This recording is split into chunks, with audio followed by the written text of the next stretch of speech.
Hello everyone, and welcome to the Plaid Post's first official podcast. Most of the material for this sort of first pilot episode was recorded towards the end of last school year, right around the height of the debate over whether silent meeting was to occur in the Wheeler Gym or stay in the auditorium. For new students and incoming freshmen who missed out, the debate sparked a lot of conversation over what the purpose of silent meeting is at Lincoln, and even whether or not it is still valuable to many people at all. Regardless, silent meeting is a huge part of Quaker identity, and we like to think Quaker identity is a huge part of who we are as a Lincoln community. What you're about to hear is a compilation of discussions with some people around Lincoln. Some people believe we do a good job with silent meeting. Others think we should change the location. Some think silent meeting is still relevant and useful, while some students may see it as unhelpful. Some look forward to it, while others definitely see it as just another thing they have to pull themselves through before the weekend. We broke up this complex debate into a few basic questions and asked a few relevant groups at Lincoln for their opinions on the matter to get some conversation going. Keep in mind this was roughly towards the end of last spring and may not 100% reflect how these people feel now. First of all, we asked people straight up, is silent meeting useful and valuable? So I'm Dunya Bilal, and I went to the QILC conference in New York. The first person we talked to was Dunya Bilal, who is currently a 10th grade student. She responded to our question of whether silent meeting was important or not to that it was very important. I think it's really important because we are so busy, trying to get homework done. Oh, I need to study for this class, this and that. But actually taking time to think about yourself or not thinking at all is something that, everybody really needs. Dr. Minahan, who was also my freshman year Quaker Studies teacher, thought similarly. And, we might not be aware of it at the time, but just having that time every Friday to do that intense introspection, that spiritual discernment in the company of other people who are doing the same thing. Knowing that time is available, it's going to happen every single week at the same time, I think gives everybody kind of the sense that there's this big area of peace that we're going to get guaranteed before the week is over. Dr. Minahan also speaks to the fact that not everyone is into silent meeting, or at least not right away. It tends to be the thing that students sometimes have the hardest time getting used to. While other students point out that silent meeting is a downright horrible experience for them. Let's look at a quote that Maria Angelone was able to gather from a fellow Lincoln student while writing a persuasive speech last year in public speaking. The larger quote talks more about the location of silent meeting, which is what was being debated in the speech, but this one quote here gives us a little bit of enlightenment to how some students feel about silent meeting. The quote reads, "I already have anxiety during silent meeting, but having it in the gym makes me even more depressed." Another one was, "Having silent meeting in the gym activates my anxiety and traps me in the prison that is my mind."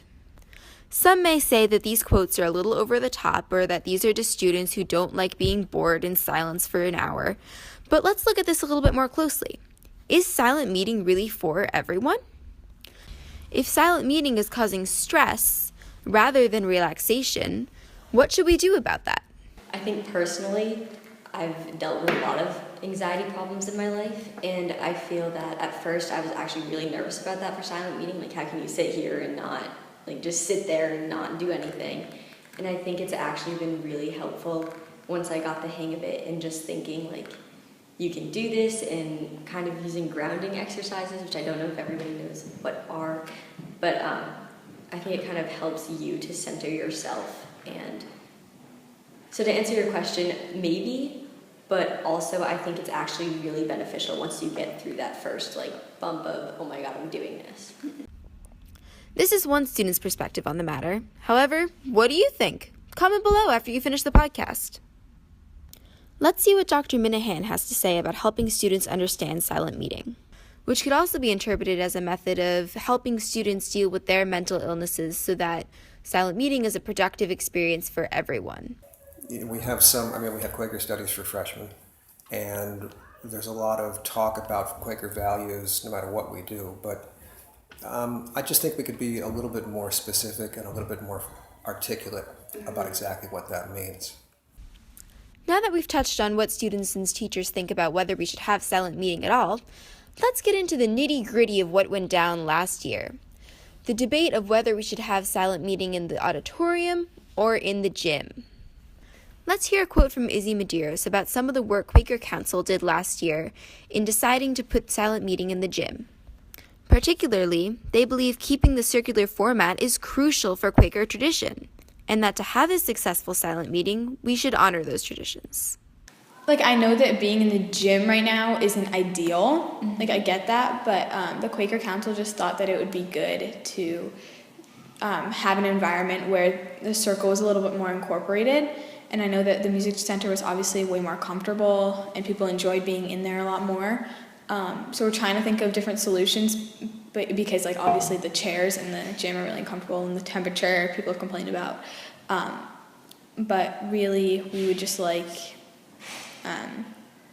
to try to incorporate the Quaker values a little more into our silent meetings. Easy, right? Guess we should just do whatever is most traditionally Quaker as possible, which according to Izzy is the gym. But not so fast. Maria Angelone points out that instead of honoring Quaker tradition, we should focus on Lincoln's tradition, specifically with silent meeting. Because, as Logan Rinaldi points out, Lincoln's practice of silent meeting is secular. A while ago, the administration at Lincoln made a decision to not have it be a place of worship and have this school is based on Quaker values and stuff like that, but not the religion of Quakerism. A quote from Maria Angelone's persuasive speech claiming that we should not have silent meeting in the gym says, "Seniors should be able to sit on the stage.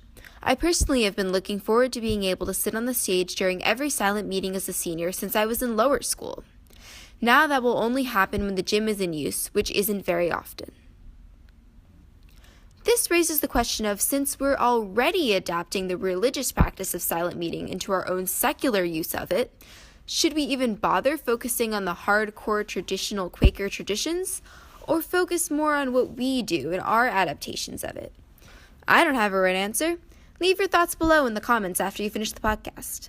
Should we focus on honoring traditional Quaker traditions, or quote-unquote Lincolnized traditions? Overall, how we conduct silent meeting is still a very controversial topic for many. Should we have it at all? Should everyone participate? Where should it be located? How strictly should we follow traditional customs? The final question I asked the people we interviewed was, what do you think we should do in the future to improve silent meeting at Lincoln? Logan Rinaldi and Camila Ledesma, both now juniors at Lincoln School, commented on the importance of educating students, new and old, but particularly new, on what silent meeting is really all about and how someone should conduct themselves during silent meeting. As Camila particularly points out, a student's first impression of silent meeting can be very important in determining how they'll feel about it for the rest of their time at Lincoln. Yeah, when people come here, it's usually other students who tell them what silent meeting is, and sometimes you can get kind of a skewed understanding of it, depending on who tells you. So when I came here, which was a really long time ago in 4th grade, the way people talked about it was just oh, we just sit in silence forever, and it's so hard to do, and it's kind of boring. So when I was little, I didn't really see it as what I see it as now that I know the history of it and the context of it. That's all, folks. Thank you to everyone for listening, to everyone who was interviewed for lending us their time. I hope you were able to gain some new perspectives today by listening to people you either do or don't agree with, because as we know, every voice holds an important piece of the truth, which means your voice too. Please let us know in the comments below any thoughts you have about silent meeting or any thoughts you'd like to see an article about in the Plaid Post. Remember to keep checking our website for regular articles and other news, and that here at the Plaid Post, your voice matters.